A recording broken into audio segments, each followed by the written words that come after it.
back. This is the one and only Pop Culture Junkie. Thank you for tuning in to my Raw review for April 11, 2016. That's right. I sit through the 3+ hours of Raw so that you don't have to. This is a Monday Night Raw show 2 weeks after WrestleMania 32. Had some goods, had some bads, had some interesting moments. So let's go ahead and check it out, see what we had. So for the night, we had 7 matches. Seven matches. Those matches were Kevin Owens versus Cesaro. Winner gets a shot at the IC title, Miz, at Payback. Another thing announcement. We had an announcement for a tag team tournament match. We had tag team tournament announcement. So over the next few weeks, we're going to have tag team matches. The final winners get a shot at the tag team titles against the New Day, probably at Payback, the next pay-per-view. We had an announcement that it's going to have Charlotte versus Italia tonight for the women's title. We had AJ Styles announced to face Sami Zayn. If Sami Zayn wins, he gets to be entered into the main event of Payback, where Payback is already main eventing Roman Reigns against AJ Styles. If Sami Zayn can get the victory over AJ Styles tonight, he gets put into that, and it becomes a triple threat match. Then we also had Apollo Cruz against Adam Rose from Social Outcasts. And then in our main event match, the announcement was Bray Wyatt Bray Wyatt and Roman Reigns. That's right, Bray Wyatt and Roman Reigns versus the League of Nations, Sheamus and Alberto Del Rio. Now, how do we get to these matches? I'm going to tell you. So the show opens up with Shane McMahon coming out. That's right, Shane. No Triple H, no Stephanie. Not on the show. Vince, not on the show. No announcements about anything to do with the Authority either. Shane comes out and says, hey, I'm running the show again, I guess. So my main announcements for the night are going to be AJ Styles versus Sami Zayn. If Sami Zayn can win, he gets to be put into the main event of Payback against Roman and AJ. I'm going to announce a tag team tournament where the tag team that becomes the victor of the tournament gets a shot at the tag titles against the New Day. He announced Charlotte versus Italia for the women's title, and then he announced that Kevin Owens versus Cesaro, and the winner of that match tonight will get a shot at the Intercontinental title held by The Miz, and that will be at Payback. No mention of Zack Ryder whatsoever getting a rematch for his Intercontinental title that he just lost. So, interesting there. Alright, so our first match of the night was Kevin Owens against Cesaro. Good match, a lot of good spots, some interesting high flying from Kevin Owens, a great flying frog splash onto Cesaro. That was a really cool spot. Ends up winning with a neutralizer, Cesaro. He is the #1 contender for the Intercontinental title. He'll be facing The Miz at Payback. Later on in the show, they had a weird segment with The Miz and Maurice. Yeah, that's right. Maurice is back as his valet. And they had a weird segment where he's trying to be interviewed by JoJo. JoJo is being brushed off by Maurice. And in the middle, Cesaro shows up, says, I'm coming for your title. We had a recap of Lita presenting the women's title to Charlotte from last Monday. And then we had a segment backstage with Ric Flair and Charlotte arguing over having to actually defend the women's title tonight against Italia. During that segment, we had our guest for Raw, Dr. Phil, come over and talk to the two and tried to persuade Charlotte that she doesn't need to cheat. She needs to just be the one that she is and be the fighting champion she is. A lot of woo back and forth between Flair and Dr. Phil. Dr. Phil seemed like he actually was really enjoying this. It kind of seemed like he actually knew a little bit about the product, too, so that was nice. At the beginning of the show, when Shane had his announcement, Kevin Owens came out saying that he would, definitely be the person to be in the match for the main event, and he ended up getting the match with Cesaro. But because he lost, he is now arguing backstage with Shane, and Shane ends up kicking him out of the building. And a little bit later, we see Kevin Owens actually being escorted out of the building. He never came back. He threatened to interfere in the Sami Zayn match against AJ because, let me just recap again, last week he jumped Sami Zayn backstage right before that Fatal 4-Way, which is why Cesaro got put into that. A lot is happening right now, right? That's a lot of things to keep track of. Let's go back. Okay. Second match of the night. We have the first tag team tournament match, Lucha Dragons versus the Dudleys. I think Kalisto was selling an injury of some sort because he was outside the ring the entire time, and Sin Cara had to face the Dudleys alone. Match was real quick 3D, and the Dudleys advance in the tournament. Enzo and Cash come out, and they cut a little promo on the Dudleys. They are very well over with the crowd. Crowd loves them, and they're just building it up to a match that they're going to definitely have in the tournament. And obviously, Enzo and Cass are high favorites to go up and face the New Day. All right, then we had the Roman Reigns segment. Roman came out with the title, heavy boos. He got on the camera, got on the mic saying, "I'm not the bad guy, I'm not the good guy, I'm the guy." That's right, we're sticking with that slogan, I guess. Get ready for the t-shirt. League of Nations comes out, and they try to tell him, hey, we should have been in the Fatal 4-Way. We would have won the match. We would have, been the biggest threat. Then they jump Roman. They get in the ring, start fighting him. All of a sudden, the Wyatt music hits, and Wyatts appear in the ring, and they're all beating up on the League of Nations. Roman with Wyatt. So, interesting. Shane comes out and says, that's it, we're going to have a tag match. Bray and Roman versus 2 members of League of Nations. Why? I don't know. Just odd.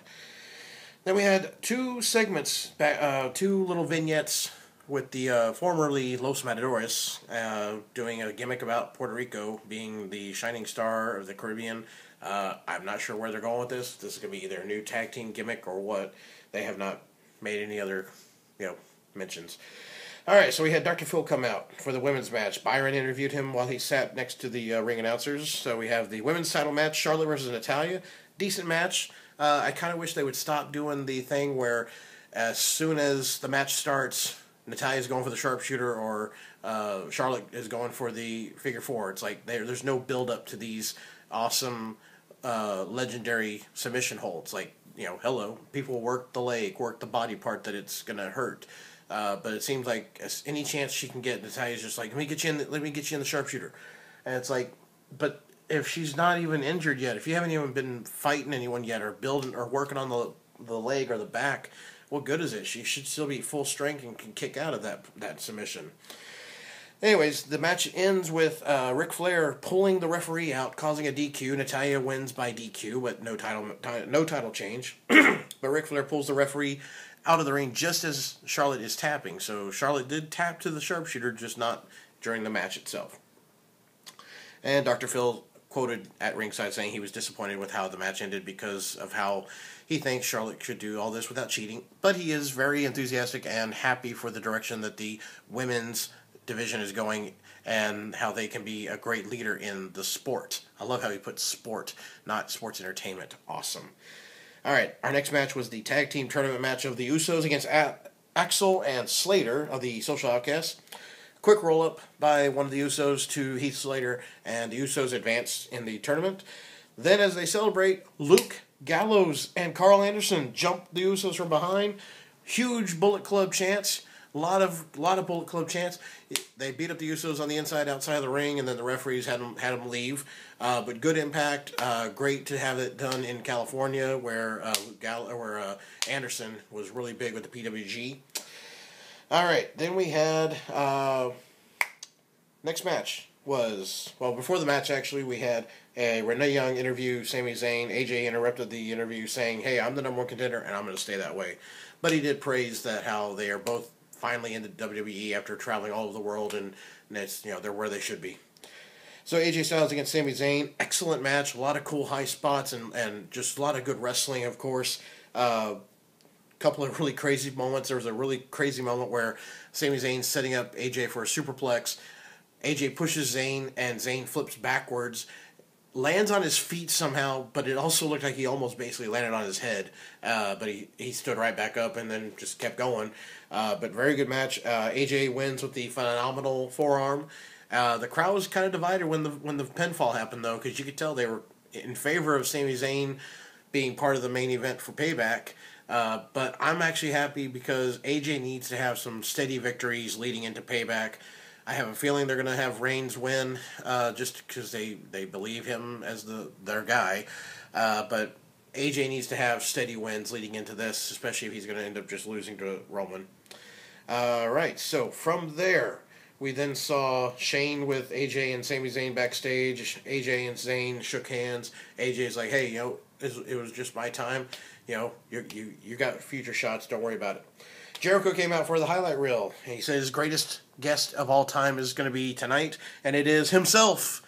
He interviewed himself, praised all his accomplishments, even brought up the whole "I beat Rock and Stone Cold in one night." Then Dean Ambrose's music hit. Dean Ambrose comes out with a potted plant and a piece of cardboard, announces that Shane has canceled the highlight reel, and it is now going to be the Ambrose Asylum. So he brought his own potted plant out.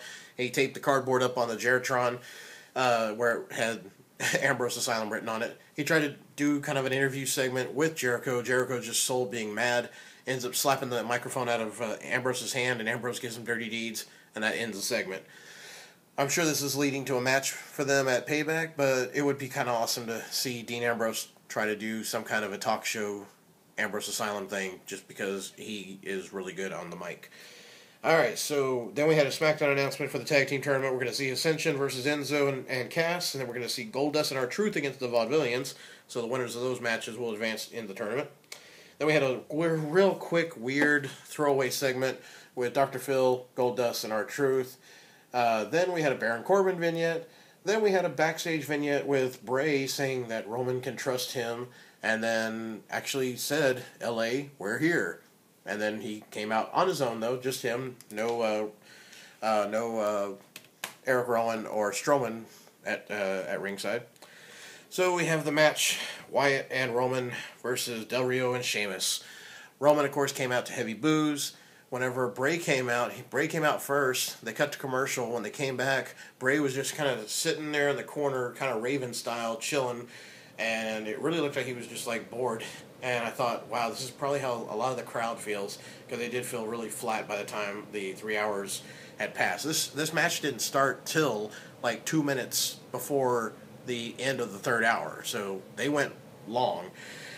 So the match went back and forth. They looked like they were setting up Roman for the hot tag, but it ended up being Wyatt that got the hot tag. And at one point, Roman gets thrown into the steel steps outside. Every time anything bad happened to Roman, the crowd cheered. Anytime Roman started to have any kind of offense, the crowd booed him like crazy. But so Roman gets thrown into the chairs the steel steps by Sheamus. Wyatt ends up hitting Sister Abigail on Del Rio. Just as he's going for the pinfall, Roman gets in the ring, runs across, and spears Sheamus. But Wyatt still gets the 1, 2, 3, and they win the match. Then Roman and Wyatt just have a stare down at each other, maybe hinting at, I could trust you this time, maybe not next time. Maybe they're going to set up another match later on. I really don't want to see another Roman and Wyatt feud, especially not for the title. I definitely think Bray Wyatt should feud for the title one day. I just don't think it should be Roman. So, there you have it. That's my Raw review for April 11th, 2016. What do you guys think?